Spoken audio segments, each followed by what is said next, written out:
భక్తి ప్రేక్షకులకు నమస్కారం. ప్రస్తుతం మనతో ఉన్నారు కోయ గురూజీ పి బ్రహ్మం రాజ్ గారు. ఆయనతో మాట్లాడి మనం చాలా విషయాలు అయితే చర్చిద్దాం. నమస్తే గురుగారు. నమస్కారం అమ్మా. బాగున్నారా? బాగున్నామమ్మా, మీరు బాగున్నారా? నేను బాగున్నానండి. సో మనం ఈరోజు మొదటిగా ఒక విషయం అయితే మాట్లాడుకున్నాం. అదేంటి అంటే అష్టదిగ్బంధన. ఈ విషయం గురించి తరచుగా ఈ మధ్య యూట్యూబ్ వీడియోలో వింటూ ఉన్నాం. అష్టదిగ్బంధనం వేస్తాం, మీకున్న సమస్యలన్నీ బయటకు తీసేస్తాం అని అంటూ అన్నారు. అసలు ఏంటి అష్టదిగ్బంధన అంటే?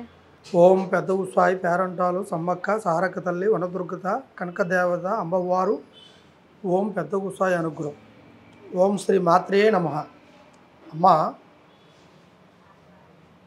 అష్టదిగ్బంధన అనేది చాలా కీలకమైనది. ఈ అష్టదిగ్బంధనమైన ప్రయత్నం ఎలా ఉంటుందిరా అంటే, మన ఇంట్లో చేసే ప్రతి ఒక్క పని, బతుకు తెరువు కావచ్చు, చేసే పని కావచ్చు, కుటుంబంలో కావచ్చు, ఆర్థిక సమస్యలు కావచ్చు, లేదా ఇతర విషయాలు ఇంక ఏవైనా బయట నుంచి మనం చేసే వ్యాపార విషయాలు కావచ్చు, వీటిని అష్టదిగ్బంధన చేసుకుంటే మనకు అనుకూలంగా ఉండే కొన్ని సమస్యలు కూడా కొన్ని తీరిపోయి మన సమస్యల నుంచి కొన్ని బయటపడే మార్గాలు కూడా కొన్ని ఆ అష్టదిగ్బంధనలో తెలుసుకోవచ్చు. అది ఎలా ఉంటుందంటే, ఆ అష్టదిగ్బంధన అనేది ఒక కుటుంబంలో వాళ్ళ ఆ కుటుంబంలో పేర్లు రాసి ఆ పేరు బలాలను బట్టి ఒక యంత్రం అనేది వేస్తారు. దాన్నే అష్టదిగ్బంధన.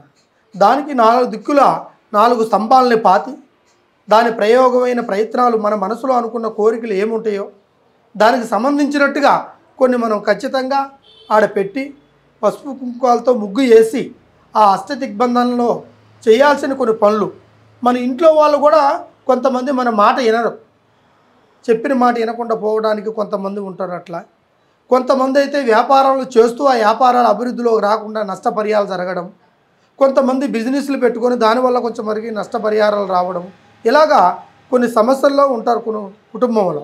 వాళ్ళందరికీ ఈ అష్టదిగ్బంధన యంత్రాన్ని ఏర్పాటు చేసి వాళ్ళ కుటుంబంలో ఉన్న సమస్యలని తీర్చేదానికే ఈ అష్టదిగ్బంధన సంకల్పాన్ని ఏర్పాటు చేసేది.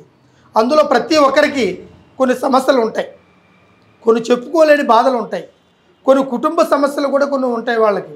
అటువంటివి కూడా ఈ అష్టదిగ్బంధన చక్రం వేసి ఆ మంత్రకట్టుతో వాళ్ళకి ఆ సమస్యలను పరిష్కారం చేసి వాళ్ళకి ఎటువంటి సమస్యలు ఉన్నా కూడా వాటిని మనం చెప్పి వాటిని పరిష్కారం చేయగలుగుతాం.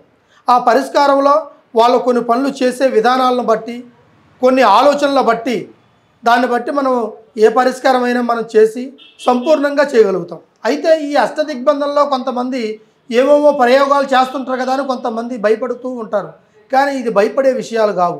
ఒక కుటుంబానికి, ఒక బతుకు తెరువుకి, ఒక ఇంటి సమస్యకి సంబంధించిన ఈ అష్టదిగ్బంధన వల్ల మనకి ఇంట్లో వ్యాపారం కానీ, ఆ ఇంట్లో ఉన్న కొన్ని సమస్యలను కానీ మనం అరికట్టుకోవచ్చు.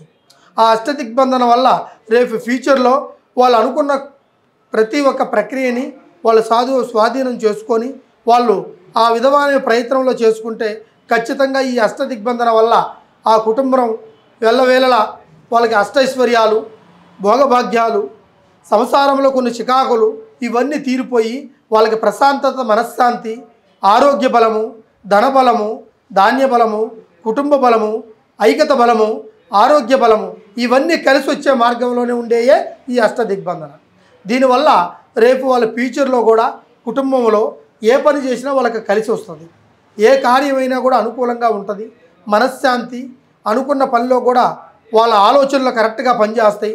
చేసే ప్రతి ఒక్క ఉద్యోగం కానీ, బ్రతుకు తెరువు కానీ, జాబు పరంగా కానీ ఆ కుటుంబంలో ఉండాలి ఏ ఒక విషయం నుంచి చేస్తుంటారో వాళ్ళందరికీ అనుకూలంగా ఆ అష్టదిగ్బంధన చేతిలో నిలబెట్టుకొని ఆ దైవం దేవత, ఆ అమ్మవారు కనకదుర్గమ్మ తల్లి, కాళికాశక్తి వీళ్ళందరూ ఆ అష్టదిగ్బంధంలో కూర్చొని వాళ్ళ ప్రతి ఒక్క పనిలో వాళ్ళకి ఆ దేవతలు వనకూడుకొని వాళ్ళకి మనశ్శాంతి కలిగి అన్ని విషయాల్లో ధనధాన్యం కూడా నిలబెట్టేటట్టుగా చేసేదే ఈ అష్టదిగ్బంధన. ఈ అష్టదిగ్బంధన సంకల్ప బలం కూడా వీళ్ళకి అన్ని విధాలుగా బాగుండి ఏ విషయమైనా ఒక కళ్యాణం కాని వాళ్ళు ఉన్నా కూడా, పెళ్ళి అయిన వాళ్ళకి సంతానం లేకపోయినా కూడా ఇటువంటి కొన్ని సమస్యలు కూడా చిన్న చిన్నవి కూడా ఈ అష్టదిగ్బంధనల ద్వారా మనం పరిష్కారం చేసుకోవచ్చు. మీకు ఎటువంటి సమస్య ఉన్నా కూడా, ఎటువంటి ప్రాబ్లం ఉన్నా ఒక్కసారి గురువు గారిని సంప్రదించి ఈ కింద కనబడే కాంటాక్ట్ నెంబర్ని ఒకసారి కాంటాక్ట్ చేస్తే ఖచ్చితంగా మీకు సంపూర్ణమైన భవిష్యత్తు, సంపూర్ణమైన పరిష్కారం అందిస్తానని ఓం నమః శివాయ.